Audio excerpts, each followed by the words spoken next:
In today's video, I am going to teach you how to add multiple languages on your Wix website.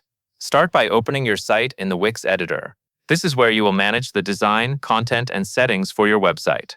Once you are inside the editor, look to the left sidebar and find the multilingual icon. Click on it to begin setting up multiple languages for your site. When the multilingual panel opens, click Get Started. Wix will then guide you through the setup process. First, you will need to select your main language. This should be the language your website is already written in. Choosing the correct main language is important because Wix uses it as the original version of your content before creating translations for the other languages you add. Next, select the additional languages you want to make available on your website. You can choose one or several depending on the audience you want to reach. This is a useful feature if you want visitors from different regions to browse your site in a language they understand more comfortably. After choosing your languages, click Next.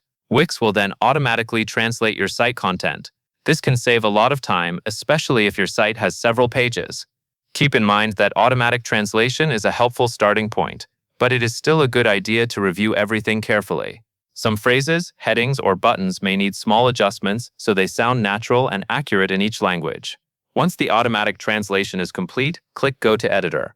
This will take you back into the editor so you can manually review and edit the translations for each page. Go through your content page by page and check that the wording, formatting, and meaning all look right. This review step is especially important for business names, product descriptions, calls to action, and any text that needs to be very clear for your visitors. When you are happy with the translations, click Publish. Publishing makes the language switcher visible to your visitors, which allows them to easily change the language while browsing your site. If you do not publish, the language options will not appear live on your website. That is the full process for adding multiple languages to your Wix website. Once it is published, your site will be much more accessible to a wider audience. That covers everything you need to know.